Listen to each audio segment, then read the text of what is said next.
सुश्रुत संहिता में कहा गया है कि प्रकृति ने ऐसी व्यवस्था की है कि पूरा विश्व अन्योन्य आश्रितता के सिद्धांत पर चलता है। दुनिया पशु पक्षियों, मनुष्यों और देवताओं के परस्पर सहयोग से चलती है। गाय मनुष्य को दूध देती है और मनुष्य उसे घास, चारा और भोजन प्रदान करता है। बैल खेतों की जुताई करता है।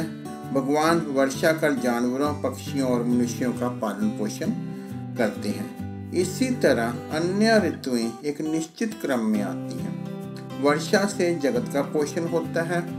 बदले में लोग भगवान की पूजा करते हैं, देवों के लिए यज्ञ करते हैं और अन्य धार्मिक आयोजन करते हैं। प्रकृति की प्रत्येक रचना अपने आप में एक अद्वितीय प्रतिमान है।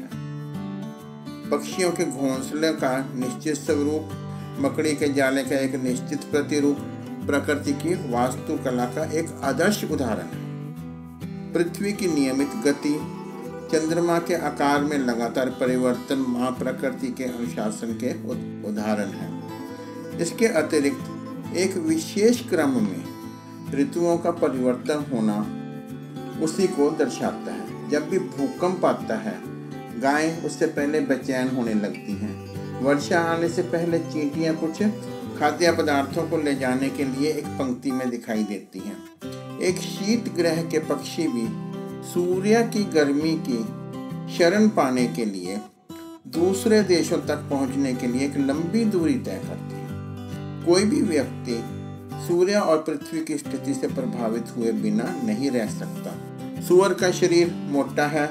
उसके भोजन में प्रकृति ने नागर मोथा घास की व्यवस्था की है, इसलिए उसे दिल का दौरा नहीं पड़ता। जिराफ का शरीर इस प्रकार का होता है कि वह पैदा होते ही चलना शुरू कर देता है। बाज हमेशा ऊंची ऊंचाई पर उड़ता है। प्रकृति ने अपने नियम बनाए हैं, उसके पीछे कोई ना कोई आधार होता है। प्रकृति का अधिक दोहन ही रोगों का कारण है। शरीर का स्वभाव स्वस्थ रहना है। हम अपनी अज्ञानता के कारण बीमार हो जाते हैं। जब हमारे व्यवहार और आचरण में कोई त्रुटि होती है ना, तो हम किसी न किसी रोग के संपर्क में आ जाते हैं। यदि प्रकृति का अनुशासन टूट जाता है तो वह दंड देती है। प्रकृति के पास मानवीय जरूरतों को पूरा करने के लिए सब कुछ है, लेकिन मानवीय लालच को पूरा करने में वो सक्षम नहीं है।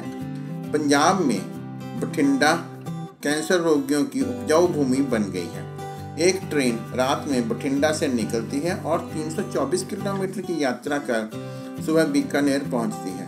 वहां कैंसर के मरीजों के इलाज के लिए एक प्रसिद्ध अस्पताल है। आसपास रहने वाले लोग इलाज के लिए वहां जाते हैं। इस ट्रेन में बीकानेर में बठिंडा और आसपास के कई लोग कैंसर के इलाज के लिए जाते हैं और इस ट्रेन में कैंसर के कई रोगी यात्रा करते हैं और इस ट्रेन को कैंसर ट्रेन के नाम से जाना जाता है।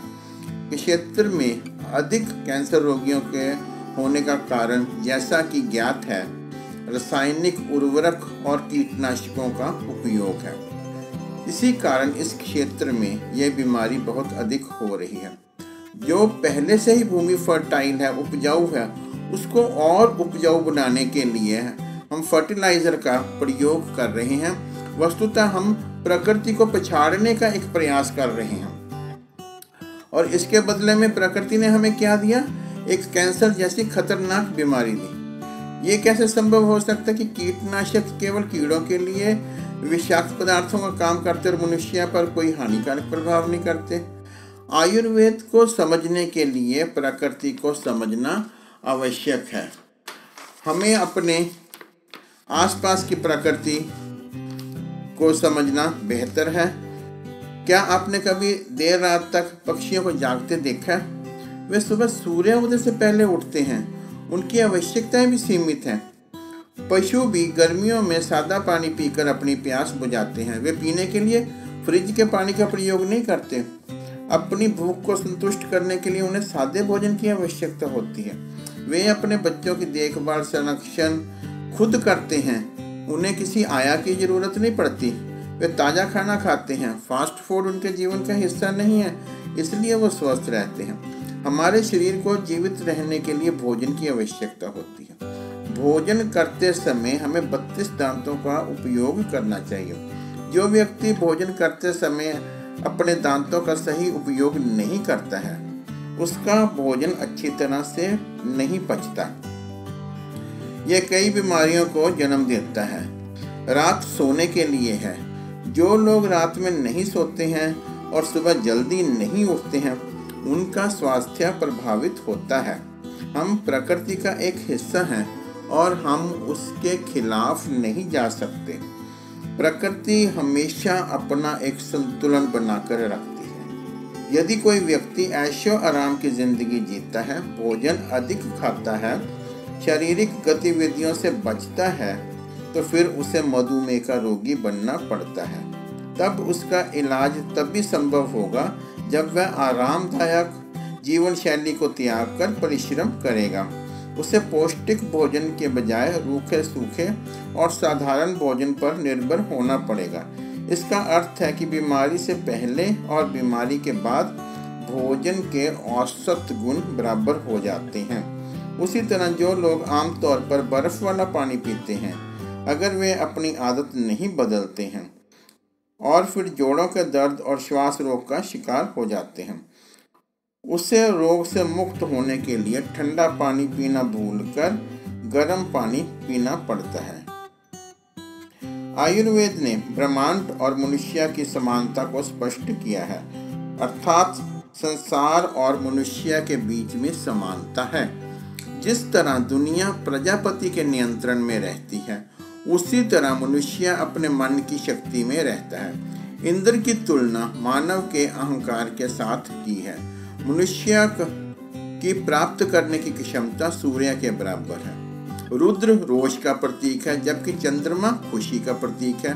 वायु उत्साह को दर्शाता है और मनुष्य में वासना तमोदोष के साथ संबंध रखती है। सार्वजनिक रूप से सर्जन का गर्भाधान निषेचन से संबंध है। दिलचस्प बात यह है कि बचपन, जवानी और बुढ़ापा कुछ और नहीं बल्कि क्रमशः कृतिका युग, त्रेता युग और द्वापर युग हैं। कलयुग एक रोगी की प्रतिकूल स्थिति के अलावा कुछ भी नहीं है। युगांत मृत्यु को दर्शाता है। मनुष्य जिस जलवायु और भौगोलिक वातावरण में पैदा हुआ है, उसी में पैदा होने वाली जड़ी बूटियां उसके लिए फायदेमंद साबित होती हैं। मनुष्य जितना प्रकृति से दूर भागता है, वह उसे रोग और पीड़ा के मार्ग में उतना ही कष्ट देती है। जीवन की संतुलित क्रियाएं सेहत को अच्छा रखती हैं। पर्यावरण का पोषण करने वाली शोध प्रक्रियाएं ही अपने आप में सुखद होती हैं। जब मनुष्य प्रकृति के नियमों के विरुद्ध जाता है और भौतिक सुखों की प्राप्ति का साधन बनाता है, तब वे उससे पीड़ित होते हैं। प्रकृति ने हमें विभिन्न प्रकार की ऋतुएं दी हैं। इसका अभिप्राय है कि हम ऐसे वातावरण में खुद को समायोजित करें। गर्मियों में अगर हम एयर कंडीशनर का प्रयोग करते हैं, तो इसका मतलब ये है कि हम प्रकृति के विपरीत जीवन व्यतीत करते हैं। जहाँ भी हमने प्रकृति को पछाड़ने की कोशिश की, उसने हमें फटकार लगाई। वर्तमान में विकास के नाम पर प्राकृतिक स्रोतों का दोहन स्वास्थ्य व पर्यावरण के लिए हानिकारक है। पृथ्वी, जल, वायु, अग्नि और आकाश, ये 5 तत्व मनुष्य के अंधविश्वास के कारण विकृत हो रहे हैं। संसाधन युक्त होने पर भी व्यक्ति खुद को असहाय महसूस कर रहा है। प्रकृति के साथ दोस्ती रखना स्वास्थ्य का सार है।